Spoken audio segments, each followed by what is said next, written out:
Hello everyone, I am Rachna and I welcome you all to my channel POK Preparation। तो आज POK preparation में मैं आपके साथ शेयर करने जा रही हूँ कि मैं इंग्लिश ग्रामर के रूल्स कैसे रोज़ रिवाइज़ करती हूँ। अभी बहुत सारे टॉपिक के बहुत सारे रूल्स होते हैं, ठीक है, जो मोस्ट इम्पॉर्टेंट रूल्स होते हैं वो हमें क्या, अगर हम डेली रिवाइज़ करें ना उनको, तो फिर क्या होता है वो हमें रिटेन रहते हैं। और अगर हम उस रूल पे बेस्ड अगर कोई भी एरर डिटेक्शन देख लेते हैं तो हमें झट से याद आ जाता है, ठीक है। तो फिर ग्रामर रूल्स डेली रिवाइज करना बहुत इंपॉर्टेंट है, एटलीस्ट फॉर 2 मंथ्स। जब आप एक टॉपिक का बेसिक पढ़ रहे हो, जैसे आपने आज नाउन पढ़ लिया, आपको 2 महीने एटलीस्ट आपको रिवाइज करना है, फिर क्या वो आपके माइंड में बैठ जाएगा। मगर आप एक बार में ऐसे नहीं कि मैं एक बार में बाय हार्ट कर लूँगा, रट लूँगा, तब नहीं होगा। पर अगर आप इक्वल इंटरवल में जैसे 2 मंथ्स तक एटलीस्ट आप अगर रिवाइज करोगे सेम टॉपिक के सेम रूल्स को डेली, तब फिर क्या है आपके दिमाग में वो चीज़ घर कर जाएगी, वो चीज़ बैठ जाएगी। मगर आप इंस्टेंटली या 1 घंटा 2 घंटा रट रट के आप उसको बाय हार्ट नहीं कर पाओगे, ठीक है। तो डेली बेसिस पे ये आपको अपनाना चाहिए अगर आप ग्रामर रूल्स क्लियर करना चाहते हो, अपने बेसिक्स क्लियर करना चाहते हो, ठीक है। तो फिर मैंने ऑलमोस्ट सारे टॉपिक के बेसिक्स क्लियर कर लिए इंग्लिश के। तो अब क्या होता है कि मैं इतने सारे रूल्स आधे घंटे से भी कम में कैसे रिवाइज कर लेती हूँ जल्दी जल्दी, वो मैं आपको आज दिखाती हूँ, ताकि आप एक बार टॉपिक का बेसिक क्लियर कर लो, फिर आपको स्पीड अपने आप आती जाएगी नेचुरली। जैसे फर्स्ट डे आपको थोड़ा टाइम लगेगा, सेकंड डे फर्स्ट डे जैसे आप 15 मिनट में एक टॉपिक कर रहे हो, फिर सेकंड डे आपको वो टॉपिक में 10 मिनट्स में होने लग जाएगा, फिर 5 मिनट्स में होने लग जाएगा। कभी आपकी स्पीड इतनी बढ़ जाएगी कि आप सारे टॉपिक्स, जितने भी ग्रामर के मोस्ट इंपॉर्टेंट टॉपिक्स हैं, उनके सारे रूल्स की रिवीजन आप आधे घंटे में कर पाओगे। ओके, जैसे मैं कर पाती हूँ। तो मैं आपको दिखाती हूँ, ये तो मेरी नोट कॉपी है, ये मैंने आपको दिखाया था। मैं मेनली इस बुक से ही पढ़ती हूँ। ये बहुत इजी, बहुत इफ़ेक्टिव बुक है। जो अफोर्ड नहीं कर सकते ऑनलाइन कोर्सेस लेना, पेड कोर्सेस लेना, तो ये बुक आप खरीद सकते हो। बहुत अच्छी बुक है, इसमें इतने सारे एक्सरसाइज हैं, सब है, मैं पहले भी बता चुकी हूँ। मैं तो इस बुक की फ़ैन हूँ, ठीक है। तो अभी मैं आपको दिखाती हूँ जैसे कि मैं कैसे प्रैक्टिस करती हूँ। ओके, जस्ट तो मैं आपको 2 टॉपिक्स करके बताऊंगी कि मैं कैसे रिवाइज करती हूँ। तो अभी हम स्टार्ट करते हैं, ठीक है। तो फिर क्या होता है, सबसे पहले आपको नाउन है, इसका बेसिक्स जैसे हो गया ये pronoun, collective noun, abstract noun, ये सब क्या है रोज़ पढ़ने की कोई ज़रूरत नहीं, क्योंकि आपको फॉर्म्स नहीं पूछेगा, टाइप्स नहीं पूछेगा, बस आपको जानना चाहिए कि ये क्या है। अगर कोई रूल में मेंशन हो कि अगर प्रॉपर नाउन हो तो ये यूज़ होगा, कॉमन नाउन हो तो ये यूज़ होगा, तो आपको पता होना चाहिए कि प्रॉपर नाउन क्या है, कॉमन नाउन क्या है, बस इसीलिए ये ज़रूरी है। और डेफिनेशन वगैरह कुछ नहीं आते एग्जाम में, बस but you should know this, ठीक है। तो फिर ये आप ऐसे एक बार ओवरव्यू ले लो, 1 मिनट नज़र से निकाल लो, और क्या, ठीक है। फिर क्या करना है, अब रूल्स कैसे पढ़ने हैं, ठीक है। तो रूल्स मैं कैसे पढ़ती हूँ वो आपको बताती हूँ। अब जैसे रूल नंबर 1 है, अब मुझको तो याद ही है ये कि अनकाउंट, मैं जस्ट अपनी जो लोकल लैंग्वेज है उसमें आपको इसको जस्ट एक बार, जो 4 पॉइंट है, सपोज ये 4 पॉइंट है, तो आपको एक बार अपनी लोकल लैंग्वेज में इसको माइंड से निकालना है कि अनकाउंटेबल नाउन है वो सिर्फ सिंगुलर फॉर्म में यूज़ होगा, फिर आर्टिकल उसके आगे नहीं लगेगा, फिर क्या है वो प्लूरल वर्ब के साथ यूज़ नहीं होगा, और फिर मच एंड सम लगेगा मेनी की जगह। बस हो गया। कितना देर लगा, बिल्कुल भी देर नहीं लगा। अब ये कुछ वर्ड्स हैं जो कि ये रूल फॉलो करते हैं, तो उन वर्ड को आपको एक बार रिवाइज कर लेना है कि advice, information, hair, luggage, business, work, word, mischief, bread, scenery, abuse, vacation, evidence, employment, alphabet, poetry, food, furniture, baggage, fuel, paper, equipment, machinery, material, etcetera. हो गया एक रूल। अब दूसरा रूल देखते हैं कि कुछ जो नाउन हैं वो क्या होते हैं, प्लूरल फॉर्म में ही यूज़ होते हैं, जैसे cattle, gentry, poultry, peasantry, clergy, people, majority, folk. हो गया, ये सेकंड रूल हो गया। अभी इसी का एक और रूल है कि कुछ नाउन्स होते हैं जो कि jury, committee, house, ministry, family, mob, crowd, audience, police, team, number board, staff, public, जो नाउन्स हैं ये अगर यूनाइटेड हैं, ठीक है, अगर एकता दिखा रहे हैं, तो फिर ये क्या होगा, इस, वास, ठीक है, के साथ यूज़ होंगे, और इनके साथ जेंडर होगा न्यूट्रल जेंडर, इट या इट्स। मगर अगर ये सेपरेशन दिखा रहे तो आर, हैव, इन सब के साथ यूज़ होंगे, और फिर क्या जेंडर क्या होगा इनका होगा कॉमन जेंडर, देयर या theirs. Okay, their or theirs होगा। अभी और एक क्या रूल है कि कुछ जो नाउन्स होते हैं जैसे ऑफस्प्रिंग, डियर, फिश, शिप, ये सब क्या होते हैं, सिर्फ ये ऐसे ही यूज़ होते हैं। अगर इनका आपको सिंगुलर या प्लूरल दिखाना होता है तो फिर वो आप सिर्फ वर्ब के यूज़ से दिखाते हैं। अगर आपको सिंगुलर दिखाना है तो आप इस का यूज़ कर सकते हो, अगर आपको प्लूरल दिखाना है तो आप आर का यूज़ कर सकते हो। जस्ट एक एक्सेप्शन है कि लाइक फिशेस जो होते हैं ना, लाइक फिशेस जो होते हैं वो नंबर या साइज या काइंड दिखाने के लिए यूज़ होते हैं। ओके, अब और क्या रूल है, और एक फोर्थ रूल क्या है कि ये वाला है कि कुछ जो नाउन होते हैं जो एस या ई एस से एंड होते हैं पर वो लगते हैं प्लूरल पर वो क्या होते हैं, सिंगुलर होते हैं। ठीक है, पर जस्ट एक एक्सेप्शन ये है कि अगर वो प्रॉपर नाउन के जैसे यूज़ हुए तो वो प्लूरल फॉर्म में यूज़ होते हैं, मगर अगर वो कॉमन नाउन के जैसे यूज़ हुए तो वो सिंगुलर फॉर्म में यूज़ होते हैं। जैसे मैथमेटिक्स है तो mathematics is a tough subject, पर माई मैथमेटिक्स आर वेरी वीक। ठीक है, आपको समझ में आ गया होगा। फिर क्या होता है, अब ये लिस्ट दिया हुआ है तो ये तो मुझे एक्चुअली पता ही है क्योंकि छोटे से ही हम ये पढ़ रहे हैं ना, तो ये लाइक वुड मटेरियल होता है, वुड्स फॉरेस्ट होता है, तो 1 मिनट लगता है इसको एक बार आंख से निकालना है। फिर क्या है कि जैसे कुछ नाउन्स होते हैं वो क्या है प्लूरल में ही यूज़ होते हैं विथ द प्लूरल वर्ब, जैसे सीजर्स हो गया, ब्रिचेस, ट्राउजर्स, जीन्स, ये सब हो गया। ठीक है, और भी कुछ नाउन्स है जैसे alms, thanks, proceed, riches, content, credential, orders, refreshment, requirement, customs, ration, archives, annals, ashes, outskirts, savings, species, arrears, assets, share, spirit, statistics, quarters, surroundings, ये सब क्या होते हैं हमेशा प्लूरल वर्ब के साथ प्लूरल फॉर्म में ही यूज़ होते हैं। ओके, अब क्या बोला है, थर्ड नेक्स्ट रूल है कि कंपाउंड नाउन जो होता है वो सिंगुलर फॉर्म में यूज़ होता है। It is not used with it is not used in plural if the noun does the work of an adjective. मतलब कंपाउंड नाउन सिंगुलर फॉर्म में यूज़ होता है, अगर नाउन एडजेक्टिव को वर्क कर रहा है तो फिर वो सिंगुलर फॉर्म में यूज़ होता है। ठीक है, जैसे कि ए 10 माइल रेस।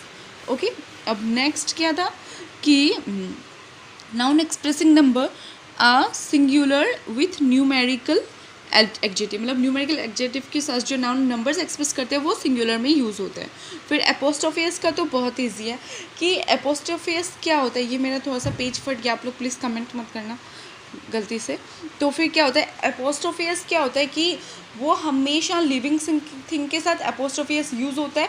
ठीक है, नॉन लिविंग थिंग के साथ हमेशा एपोस्ट्रोफियस लिविंग थिंग के साथ यूज़ होता है, नॉन लिविंग के साथ यूज़ नहीं होता है।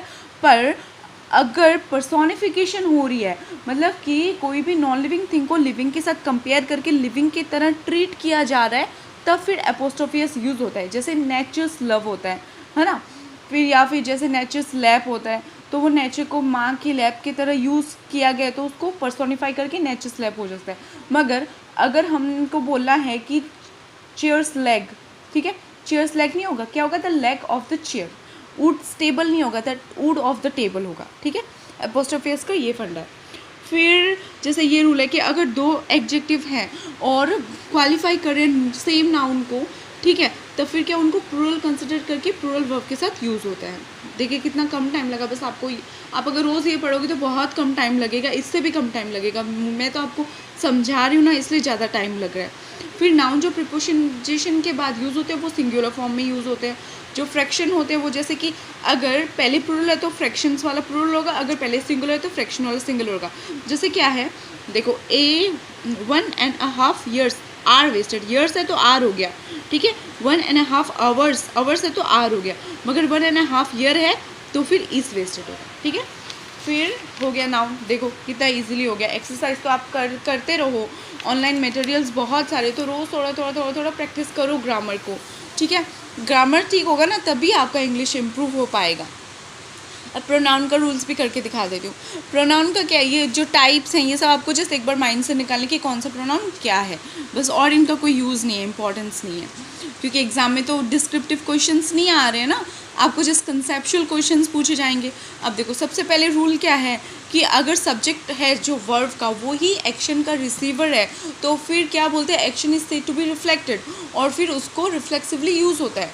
ठीक है, तो मतलब इसका मतलब कुछ ऐसे नाउन्स हैं जो कि रिफ्लेक्सिवली यूज़ होते हैं, जैसे कि acquit, absent, avail, reconcile, amuse, resign, avenge, revenge, enjoy, extract, apply, adapt, adjust, pride, overreach, ये सब रिफ्लेक्सिवली यूज़ होते हैं। मतलब इनके बाद में रिफ्लेक्सिव प्रोनाउन यूज़ होना चाहिए, जैसे कि दे एन्जॉयड। ठीक है, क्या, you should avail your self of every chance in life. अभी कुछ नाउन ऐसे हैं जिनके बाद में आप रिफ्लेक्सिवली जिनको यूज़ नहीं कर सकते हो, वो भी याद करना ज़रूरी है। इनके साथ एक्चुअली रिफ्लेक्सिव प्रोनाउन यूज़ करके दे दिया जाता है, तो फिर हमें वो एरर फाइंड करनी पड़ती है। तो मतलब दोनों रिवर्स है, ये इसका रिवर्स है। तो ये भी याद रखना है कि कीप, स्टॉप, टर्न, क्वालिफाई, बात, मूव, रेस्ट, हाइड। ओके, हो गया। फिर क्या है कि रिफ्लेक्सिव प्रोनाउन ऐसे यूज़ नहीं हो सकते, उनके आगे पहले नाउन या प्रोनाउन होना पड़ेगा, उसके बाद ही वो यूज़ हो सकते हैं, वो ऐसा सब्जेक्ट यूज़ नहीं हो सकते। फिर बोला जो टू बी वर्ब होता है ना, वो अगर उसके बाद में कंप्लीमेंट प्रोनाउन है तो फिर वो प्रोनाउन का सब्जेक्टिव फॉर्म यूज़ करेगा, मगर वर्ब एंड प्रीपोजिशन जो है वो क्या करेंगे, प्रोनाउन का ऑब्जेक्टिव केस यूज़ करेंगे। ठीक है, ये वाला है। अभी नेक्स्ट रूल क्या है कि अगर नाउन्स जो हैं वो सिंगुलर हैं, ठीक है, तो गुड मैनर ये है कि उनको 2, 3, 1 में आपको यूज़ करना है। मतलब बहुत सारे प्रोनाउंस दिए गए हैं और सिंगुलर फॉर्म में है, तो उनको आपको इस रूल से यूज़ करना है कि 2, 3, 1। ठीक है, पर अगर वो प्लूरल है तो फिर इनको 1, 2, 3 में यूज़ करना है। ये रूल बहुत इंपॉर्टेंट है, बहुत बार दे दिया, जैसे आई, मी, यू, ठीक है, वी, शी, ही, दे, ऐसे दे दिया जाता है बहुत सारा, तो आपको इस सीक्वेंस में यूज़ करना है। अगर सिंगुलर है तो 2, 3, 1 में, और अगर प्लूरल है तो 1, 2, 3 में। ठीक है, नेक्स्ट देखिए, नेक्स्ट क्या है कि कुछ जो अगर मतलब if the use of possessive adjectives when two subjects are joined by, अगर दो सब्जेक्ट को जॉइन किया गया इन सब से, as well as together with, along with, not, in addition to, like, unlike, ठीक है, rather than, except, no less than, nothing but more, इन सब के साथ अगर यूज़ किया गया है तो फिर क्या करना है आपको, जो लाइक जो प्रोनाउन है ना, पॉसेसिव केस है जो प्रोनाउन का, वो आपको क्या करना है, किससे, फर्स्ट सब्जेक्ट जो होगा ना उसके हिसाब से यूज़ करना है। मगर अगर either or, neither, nor, not only but also, none but के साथ किसी 2 सब्जेक्ट्स को ज्वाइन किया गया तो पॉसेसिव केस है वो क्या होगा, नियरेस्ट सब्जेक्ट के हिसाब से यूज़ होगा। और अगर each, every, either, neither, any one, many, एमोर, इन सब से अगर यूज़ किया, ज्वाइन किया गया 2 नाउन्स को, तो फिर हमेशा 3rd पर्सन सिंगुलर ही होगा वर्ब का, मतलब पॉसेसिव प्रोनाउन का फॉर्म। ठीक है, पॉसेसिव केस के हमेशा 3rd पर्सन सिंगुलर होगा, हीज होगा। अगर 1 है तो वंस होगा। अगर 2 प्रोनाउन यूज़ किए गए हैं सेंटेंस में और उनको ज्वाइन किया गया है तो फिर वो हमेशा या तो फर्स्ट पर्सन प्लूरल मतलब ours and 2nd person plural yours से ज्वाइन होंगे पॉसेसिव केस शो करने के लिए।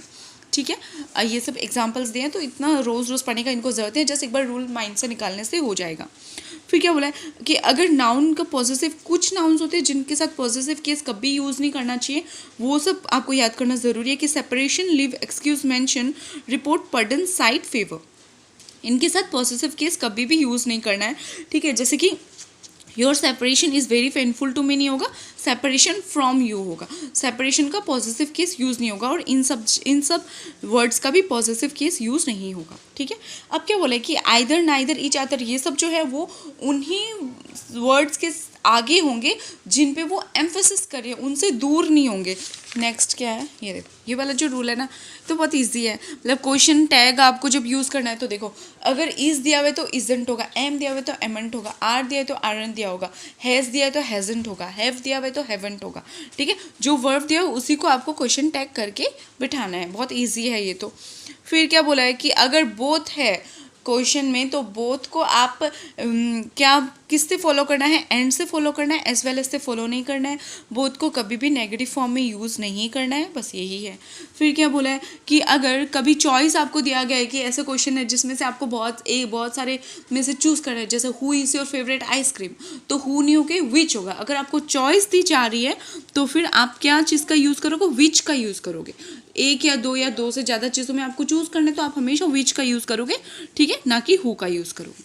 नेक्स्ट बोला कि पॉसेसिव केस के बाद में आप नाउन का यूज़ नहीं करोगे, जैसे this book is mine, this book is mine, ये वाला क्या है, पॉसेसिव केस है, पॉसेसिव प्रोनाउन है, इसको आप ऐसे यूज़ करोगे। आप ऐसे यूज़ नहीं कर सकते कि दिस बुक इज़ माइन, ठीक है, या फिर आप पॉसेसिव एडजेक्टिव में भी यूज़ कर सकते हो, दिस इज़ माई बुक, ये पॉसेसिव एडजेक्टिव है। ठीक है, तो आप क्या करना है आपको कि पॉसेसिव केस के बाद में आपको नाउन का यूज़ नहीं करना है। ठीक है, नेक्स्ट क्या बोला है कि ये वाला सबसे इंपॉर्टेंट रूल है, बहुत क्वेश्चन पूछे जाते हैं इस रूल से, ठीक है। इसमें क्या बोला है कि अगर रिलेटिव प्रोनाउन एक्सप्रेस किया जा रहा है रिलेशन में, जो verb of the adjective clause है, जो एडजेक्टिव क्लॉज का वर्ब है उसके अकॉर्डिंग आपको यूज़ करना है। अगर वो एडजेक्टिव क्लॉज का सब्जेक्ट है तो उसके साथ आपको हु यूज़ करना है, अगर वो एडजेक्टिव क्लॉज का ऑब्जेक्ट है तो आपको उसके साथ हुम यूज़ करना है। बहुत ईजी है ये रूल, अगर आप एक दो बार अच्छे से पढ़ोगे तो आप समझ जाओगे, ठीक है, एग्जाम्पल वगैरह के साथ। फिर क्या बोला है, the use of but as a relative pronoun, but को रिलेटिव प्रोनाउन के साथ यूज़ कर सकते हैं। जैसे there was none but wept, मतलब कोई भी ऐसा नहीं था जो नहीं रोया था, मतलब सब रोए थे, ठीक है। फिर use of same as pronoun is wrong, same के साथ सेम को प्रोनाउन के जैसे यूज़ नहीं करना है। जैसे I shall give you a book and the same is very useful, से इट फॉर द सेम, मतलब सेम के जगह इट का यूज़ करना है। और क्या बोला, ये लास्ट रूल है, इंपॉर्टेंट बहुत है ये वाला।